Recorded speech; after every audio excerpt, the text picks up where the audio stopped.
Vamos começar direto. Eu quero botar uma coisa na cabeça de vocês. Pergunto, quanto custa um estudante da USP e quanto custa um de uma faculdade particular? Uma 15, como dizem. A 15 é bem mais barata que a USP. Isso a gente sabe. Na USP, cada aluno sai por uns $6.000. Na 15, uns $2.400, se os números que me deram estão certos. Pode ser que tenha algum erro, mas sei que é menos. E o que os estudantes da 15 estão querendo? Eles estão lutando para não pagar as taxas que a faculdade cobra, pensando no imediato, na vantagem deles agora, e pedindo a federalização da 15. E a PMI, por outro lado, quer uma lei para federalizar todo o ensino superior no Brasil. Isso significa que todo estudante de universidade ia custar $6.000. E de onde sai esse dinheiro, hein, senhores? Do povo, da miséria do povo, da miséria de todos nós. Vamos pagar esse preço? Vamos sim. E dobrado. Porque não é só a diferença de $4.000 entre a 15 e a USP. Tem os caras que vão arrecadar isso, que vão trabalhar para juntar esse dinheiro, que vão ganhar emprego para fazer essa coleta. E eles vão meter a mão também, vão furtar um pouco, porque tem que viver, né? Estão ali para tirar vantagem. A gente vai pagar tudo. O custo não vai ser 6.000, vai ser $8.000 por aluno. Num país que produz no máximo 210 a $240 por pessoa, um estudante de universidade custar $8.000 é loucura, e era 6.000 antes. Mas aí dizem, temos que desenvolver nossa cultura. Claro que temos, eu não discordo.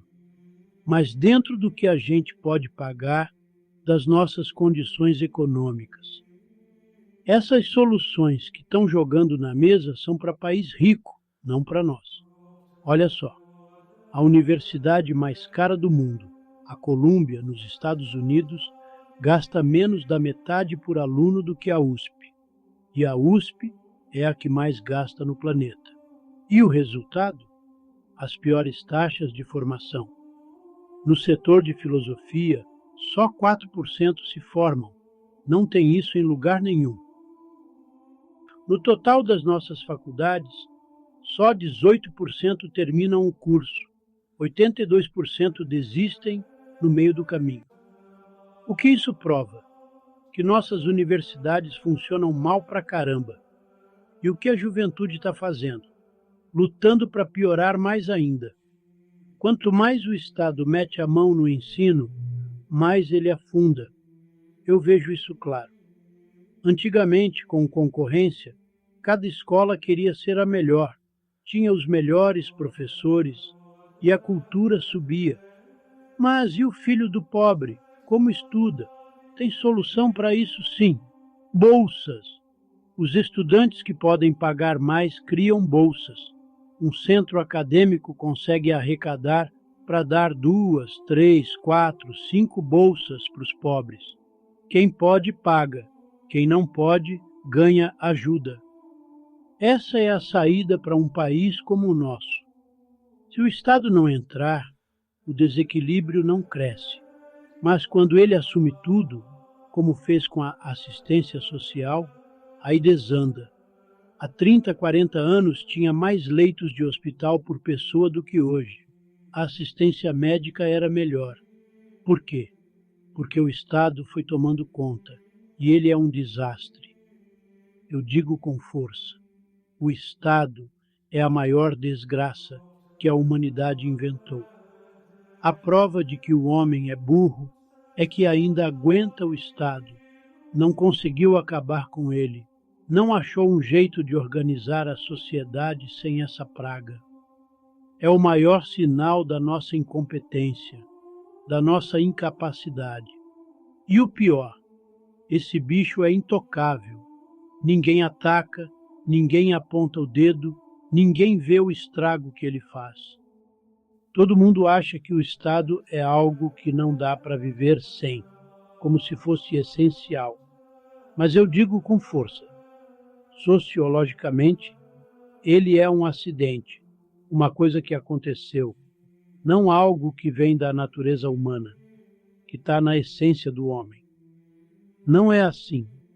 E se é um acidente, dá para jogar fora, dá para trocar por jeitos melhores e mais rápidos de fazer as coisas funcionarem. Eu termino essa parte aqui, que eu já estava querendo falar há um tempo. Agora vamos para o que o Tomás perguntou. Ele quer saber mais, e eu gosto disso. Tomás falou: queria que o senhor explicasse o papel de Cristo como mediador, se a vida dele é necessária, e aceitando isso, o que ele faz como mediador e o que é, de verdade, a redenção do pecado. Olha, Tomás, você foi fundo, pegou uma das coisas mais complicadas e pesadas que tem. Isso é matéria religiosa, pertence ao cristianismo, especialmente ao pensamento católico, e não é algo que a gente resolve em 2 minutos. É longo, demorado. Mas vou tentar situar para você, como se fosse um esboço, para a gente ter uma base. Primeiro, dentro da Igreja Católica, os filósofos brigam feio sobre isso. A vinda de Cristo era necessária ou não? Para dizer que sim, que a gente precisava dele como mediador, essa ideia da união hipostática, o Filho de Deus virando um homem, juntando o humano com o divino para ser nosso caminho de salvação, a gente teria que perguntar: não tinha outro jeito? A religião cristã não abre essa porta. Ela já parte da fé, da certeza que Cristo é o caminho e ponto. Na teologia religiosa, não rola discutir se tem outras saídas ou se a encarnação era opcional. É uma verdade que eles aceitam de cara. Mas na filosofia, a coisa muda. Aí a gente estuda se isso faz sentido, se era mesmo preciso, e debate tudo. Se a gente olhar como Deus poderia ajudar o homem, tem mais de um jeito. A união hipostática de Cristo, essa mistura mística de Deus e homem, é uma possibilidade. Mas tem outras duas, pela graça e pelos meios naturais. Deus podia dar uma força para o homem sair da lama usando a graça, ou até deixar o homem achar o caminho sozinho, desenvolvendo a sabedoria dele. Isso é o que os pitagóricos pensam, por exemplo. Para eles, o mediador, o Cristo, está dentro de nós. Cristo é a sabedoria. Não precisa de uma encarnação externa esquecida por aí. Ele é essa luz que cresce na gente, que nos puxa para os valores altos, que nos tira da miséria e nos leva para cima. É assim que eles veem o papel de Cristo.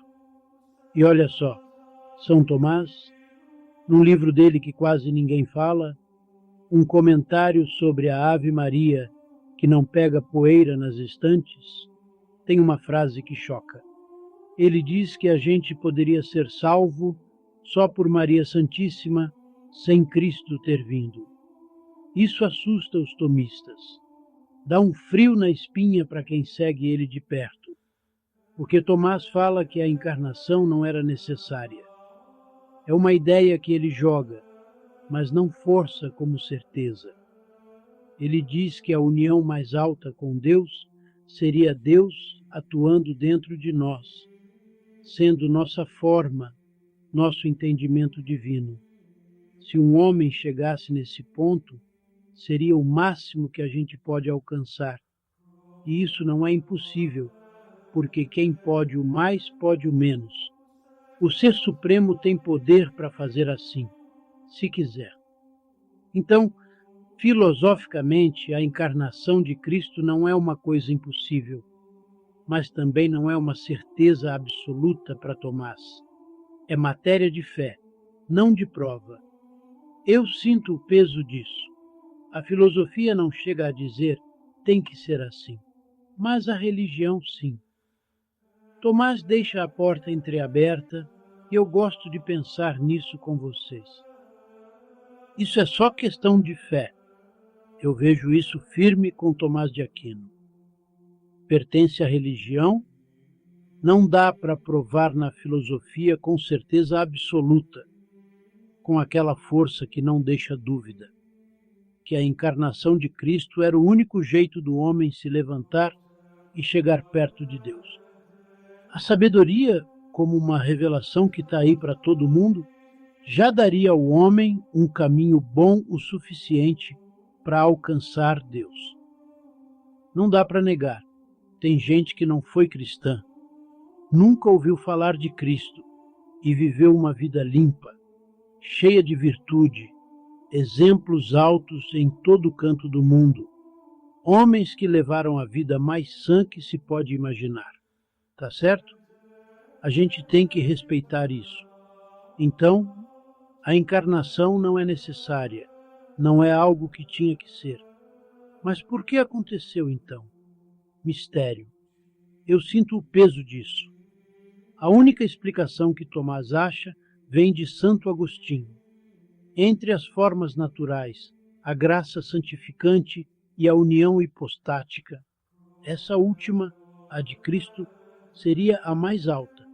Deus, sendo infinito, poderoso, grandioso, teria escolhido o jeito mais perfeito para mostrar essa grandeza, juntando o divino e o humano em Cristo. Mas esse argumento não é certeza pura, não é uma prova que não dá para discutir. É mais bonito que sólido, mais poesia que lógica. Dentro da igreja tem briga por causa disso. Quem acha que a encarnação era necessária, diz que o pecado original do homem tinha que ser infinito. Se é infinito, o homem sozinho não daria conta de se livrar dele, precisaria de um empurrão divino, essa união hipostática de Deus com o homem. E as provas para dizer que o pecado é infinito, eles falam assim: o pecado tem que ser medido por quem peca e por quem é atingido, ofendido. Como Deus é infinito, qualquer ofensa a ele seria infinita. Logo, o pecado seria infinito. Se for assim, todo pecado contra Deus vira infinito, né? Tá certo? Mas outros dizem que não, que isso não faz sentido.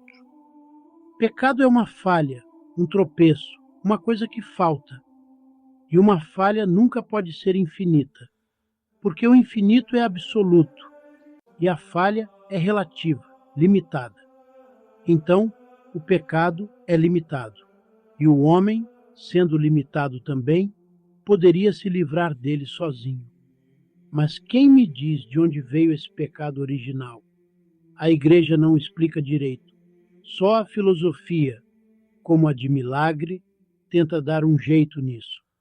E o pecado original podia ser visto de outro jeito, sem precisar de Cristo para a redenção. Aí vem o pulo. Para muitos, dá para ser cristão sem engolir que Cristo é Deus. A essência do cristianismo não está na divindade dele, está na palavra dele. Está entendendo? A Igreja Católica não gosta dessa ideia, claro, e aí vira polêmica brava. Mas o que a gente professa? A palavra de Cristo que está na Sagrada Escritura? Sim, está lá. Só que às vezes, na Escritura, Cristo se chama Filho de Deus, e isso complica. Eu penso assim, nas ordens iniciáticas, tipo as pitagóricas ou maçônicas, os homens eram divididos em 3 tipos. O filho da mulher é o aprendiz, o primeiro grau, o que está se preparando. O filho do homem é o companheiro, que já domina ofícios, está no meio do caminho, na fase de purificação. E o mestre dos mestres é o Filho de Deus. Quem chegou lá alcançou o topo, a divindade. Quando Cristo se chama Filho de Deus, podia ser nesse sentido.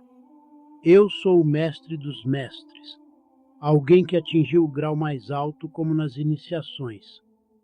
É uma classificação antiga, e eu sinto que isso abre uma janela para entender ele de outro jeito, fora do dogma puro. Cristo era iniciado nessa classificação como um mestre dos mestres. Eu vejo ele assim dentro desse jeito das ordens antigas.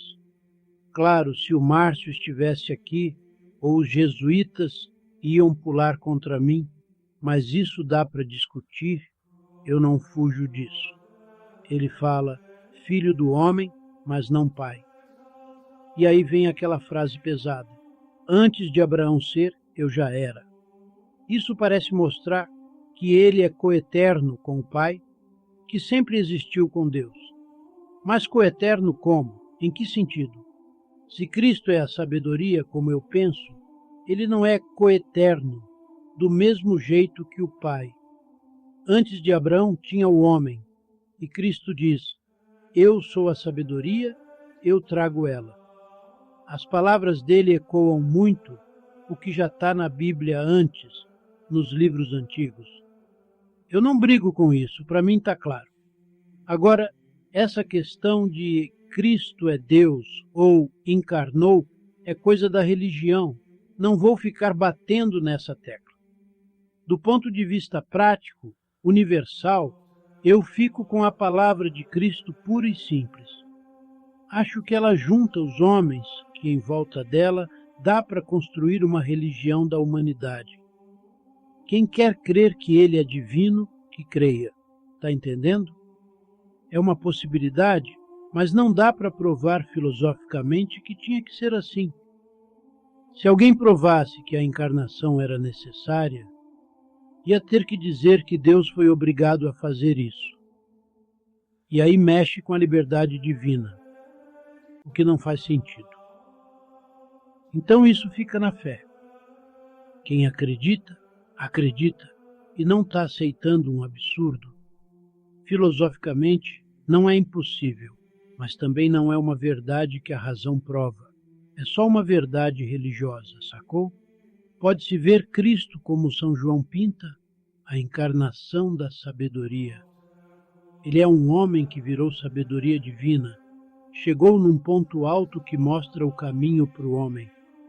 Não é que ele tinha toda a ciência, todo o conhecimento técnico, mas tinha a sabedoria sim. Talvez fosse um homem que ganhou uma graça, que Deus entrou nele e virou carne com ele. Isso é simbólico, eu sinto isso forte. Virar carne é como quando uma ideia se funde tanto com a gente que vira parte dos nossos ossos, do que a gente é. Dá para interpretar assim. É uma discussão boa para a teologia religiosa, que cutuca a filosofia. O mais longe que a filosofia chega é dizer, não é impossível que Cristo tenha encarnado. Mas para mim, esse tema da encarnação é gigante, porque abre uma porta para algo filosófico que eu amo, o problema da assunção e da suscepção. É assim, tem seres que podem ser suscetíveis, prontos para serem assumidos por um poder ativo, algo que vem de fora e vira a forma deles, molda eles. Isso é importante e está aparecendo na física, na ciência, que não explica direito as tensões. No meu livro Teoria Geral das Tensões, que é pura filosofia, eu falo disso. Tem tensões que só fazem sentido com essa ideia de assunção. Pensa num esquema elétrico simples, um circuito. Tem lâmpada, resistência, fios, tudo parado, estático. Aí entra a força elétrica nos polos certos e bum, tudo funciona. Essa força assume o circuito, dá vida para ele, usa o que ele já tem pronto para fazer acontecer. Eu vejo um mistério nisso. Cristo, como sabedoria, pode ser esse poder que assume o homem, mas não é a única forma de pensar.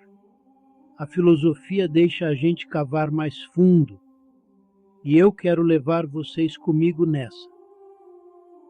Essa força elétrica entra no circuito e faz ele funcionar, mexe com as possibilidades que já estão ali prontas, tá certo? O circuito está preparado para isso, esperando a corrente certa chegar e botar tudo em ação. Sem ela, fica parado, não faz nada, só existe. Tá vendo? Então, o problema é assim. Tem certas disposições da matéria, certas combinações que, quando chegam num ponto específico, num número certo, são assumidas por uma forma. Essa forma pode ser intrínseca, algo que nasce dentro da coisa, vem dela mesma, ou pode ser extrínseca, uma forma que está por aí, esperando encontrar algo pronto para receber ela. E quando acha, assume, toma conta. Na física, isso apareceu forte, principalmente com rádio e televisão. Eles perceberam que tem vibrações, ordens, que não viram nada para a gente, não se materializam, porque não acham uma matéria preparada para elas. Às vezes a gente pega uns aparelhos e capta irradiações de 10, 20 anos atrás, ou até mais velhas, como se liberasse a história. Tudo isso está flutuando, esperando algo que possa assumir elas. Alguns físicos, já entrando na imaginação, falam de gênios soltos na natureza, forças esperando a matéria ficar suscetível para tomar forma. Esse problema da assunção virou sério e eu sinto ele pulsando. Por isso, eu não publiquei ainda a minha teoria geral das tensões. Resolvi quase tudo, mas esse pedaço eu não destrinchei do jeito que quero. Estou quase achando a solução e sinto que ela vai vir quando eu pegar o livro para corrigir de vez para publicar. As respostas me aparecem assim, na hora que eu boto a mão na massa. Já aconteceu com outras partes, como a função e a sucessão. Mas o que falta, professor, é explicar esses poderes soltos, materiais ou imateriais, que encontram a matéria, porque a matéria tem que se arrumar de um jeito para receber eles. Como isso rola? Como funciona? É o que eu fico matutando. A visão moderna na psicologia e na física já passou da matéria pura, da ideia de imatéria, e está na transmatéria, algo que vai além, que está em outros campos. A teoria da matéria hoje é câmpica. Ela só existe num campo de vibração, se mostra para a gente como extensa ou intensa, mas está virando outra coisa. Para a física moderna, a matéria não é mais uma substância completa, como Aristóteles pensava. Ela é incompleta, uma potência, um ato esperando formas novas. Vamos cair num atualismo, num jeito mais aberto de ver as coisas, e o ato, pronto para receber formas, vira a matéria dessas formas. A ideia antiga de matéria, aquela sensível do século XIX, já era. A física não estuda mais isso, está noutra. E as últimas descobertas desses anos recentes estão mostrando isso. Eu estou lendo um livro da Alemanha, bem interessante, sobre a transmatéria. Eles estão cavando fundo, achando coisas na física e na biologia que abrem a cabeça. Na biologia, tem umas ideias fabulosas, e eu sinto que isso tudo liga com o que eu estou buscando na teoria das tensões. É como se o universo tivesse essas forças esperando e a matéria tivesse que se alinhar para elas entrarem. Eu vejo o eco de Cristo nisso, mas num sentido mais largo que a ciência está começando a cutucar. Na biologia, tem coisas que impressionam mesmo. Eu fico pensando nisso direto. O George Gursky, que trabalha com natalidade, o texto repete, de natalologia, mas parece um erro, então sigo com o sentido. Fala de fatos sociais que não seguem uma linha reta, que aparecem de repente, sem aviso. Por isso, a sociologia tradicional falha em explicar o que acontece na sociedade. Ela tenta cortar a história em pedaços certinhos, mas não é assim. Ele diz que tem uns fluidos sociais, tipo forças que num momento qualquer fazem uma forma social nascer. Quando os elementos de um grupo se juntam de um jeito certo, o grupo ganha uma espécie de imunidade, cria uma tensão, fica mais forte. É isso que eu estou estudando agora. Na geologia, esse problema é mais fácil de resolver, porque ela lida com uma ideia fixa, mas na sociologia também não é tão difícil. Dá para explicar com o termo comum. Os grupos acham algo que os une de repente, e aí formam essa imunidade, ganham consistência, duram mais. Só que na física a coisa complica. A gente precisa de um poder ativo. Não é só uma ideia que vem da psicologia das pessoas que estão juntas ali. Na psicologia até que dá para entender essas funções. Mas na física, eu tenho que admitir que é como uma alma perdida que acha um corpo. Aí o corpo ganha uma ação que não tinha antes, como se um poder se juntasse a ele. Einstein, no fim da vida, chegou nisso com uns exames físicos, trabalhando com pesquisadores nos Estados Unidos. Eu tenho uns trabalhos dele que não viraram populares, mas ele concluiu isso. Outros também chegaram lá, e eu presto muita atenção nisso. A arqueologia já buscava esse tipo de coisa, e na química também aparece. A gente não entende como elementos tão diferentes, com propriedades estranhas, de repente se juntam numa combinação numérica e viram algo novo, com características que não tinham antes. Hidrogênio e oxigênio sozinhos são combustíveis, inflamáveis, quer dizer, ajudam a queimar. E a água, nada disso. A água é o contrário, apaga fogo. Hidrogênio e oxigênio não ficam líquidos fácil, são gases na maior parte do tempo, pelo menos nas condições normais que a gente vive. Já a água tem propriedades que eles não têm, mesmo carregando um pouco do oxigênio, como limpar e higienizar, mas tudo mudado. Como explicar isso? A tensão que a água mantém nas gotículas dela, na forma molecular, porque a água é molécula, não átomo, conserva ela direitinho. Esse princípio de conservação é chave. E agora eu solto uma ideia que a gente está começando a discutir. Na natureza toda, tem duas leis grandes. Uma é a conservação do ser, que segura as coisas como elas são. A outra é a expansão, o querer dominar o que está fora, que é essa agressividade que a gente falou antes. O Russell trouxe isso, né? No homem, tem amor e ódio ao mesmo tempo. Então eu digo, as duas leis que mandam no universo são essas: atração e oposição. Não é amor e ódio como a gente sente no psicológico, mas uma força que junta, une, coordena, e outra que separa, briga, e mais. Essa vontade de se conservar faz o ser ficar agressivo com o meio quando está em risco. Essa agressividade cresce quanto mais ele interage e funciona.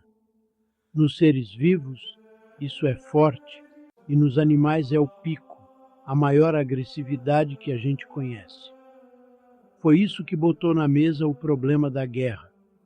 O Sérgio Tocantins escreveu um livro defendendo a paz. Ele chamava de Taze, dando Li Yu para ficar do lado dela, mas era dialético, aceitava que tem briga nisso tudo.